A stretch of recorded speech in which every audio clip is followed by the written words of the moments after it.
L'aide alimentaire aujourd'hui, c'est le premier besoin des personnes qui ont une difficulté. On est dans un secteur où on est la seule association caritative, donc il n'y a pas d'autres associations où ils peuvent aller chercher un complément alimentaire ou autre d'ailleurs. Il n'y a vraiment que nous pour une population de 18 000 habitants. Il y a à peu près 2-3 ans, on avait de plus en plus de familles déjà qui venaient, de personnes seules aussi, et pas suffisamment de produits. On a que les produits secs qui viennent des banques alimentaires. Voilà. Et donc, pour certaines familles, y compris pour moi, parfois ça ne suffit pas. Il manque des produits, c'est-à-dire tout ce qui est produits frais, yaourt, viande, légumes frais, etc. Donc on a demandé aux personnes de voir comment eux, ils pensaient améliorer la situation et comment on faisait tous ensemble. Ils étaient pressés d'arriver à faire quelque chose, d'avoir des produits frais déjà, puisqu'on n'en avait pas du tout, du tout. Lors de la première réunion, les gens qui se sont retrouvés, qui venaient pour l'aide alimentaire, se sont rendus compte qu'ils se connaissaient, qu'ils avaient des enfants dans les mêmes écoles ou qu'ils habitaient pas très loin, mais ils ne savaient pas qu'ils avaient les mêmes besoins. Et ils ont beaucoup discuté entre eux et ils se sont dit on se cache un peu pour venir ici, alors qu'on pourrait ensemble se donner de la force et venir ensemble et faire des choses ensemble. Et après, on a trouvé ce terrain qu'on a eu ce matin pour faire du jardinage et du potage. Et voilà.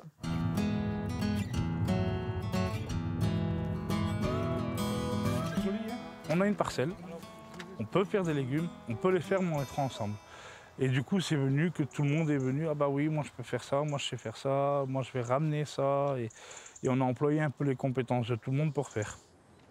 Il y en a des légumes. Chacun vient avec ses remèdes et ses façons de faire. Et alors qu'on exploite et qu'on essaye.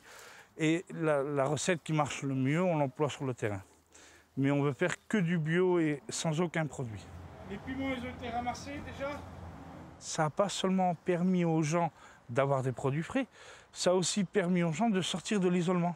Et du coup, maintenant, les gens font du covoiturage entre eux pour venir au potager.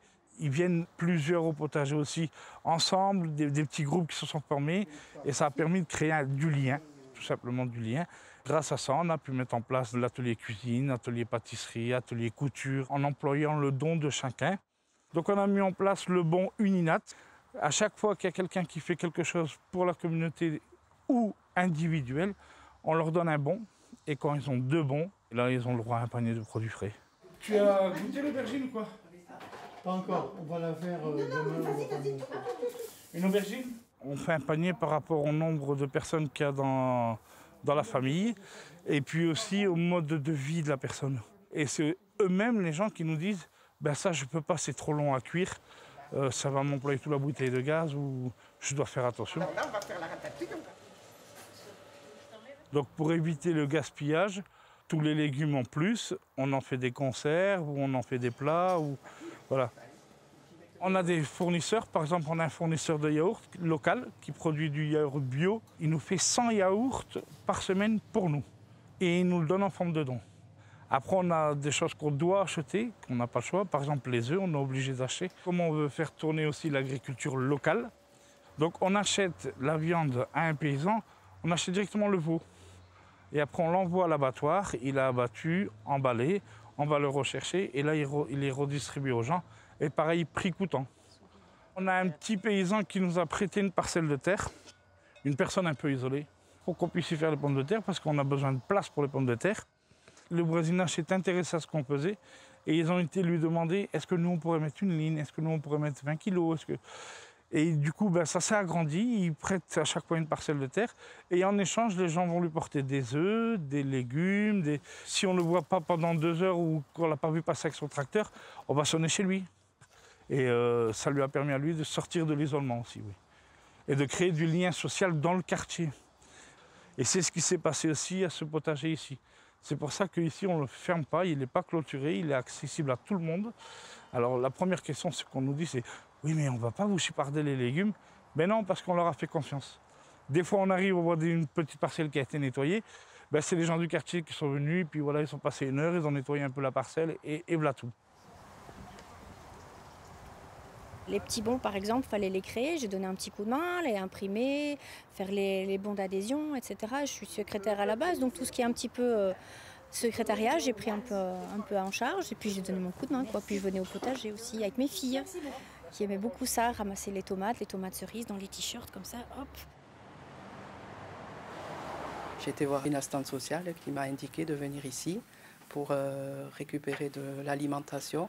Mais bon, moi, de temps en temps, je ne vois pas que ça, quoi. Je vois venir rencontrer les gens, participer à des activités, discuter avec les personnes, voilà, passer un moment. Moi, c'est ce que je recherche, quoi.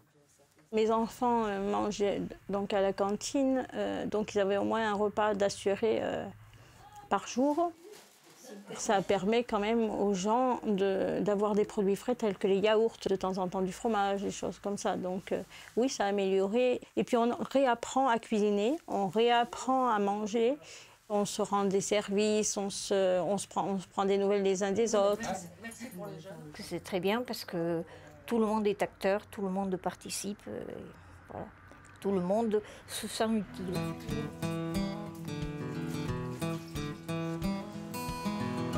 Je suis occupé de préparer l'apéritif pour ce soir. Les bénévoles ont organisé une réunion avec les éleveurs du coin, les commerçants, pour nous faire connaître un peu.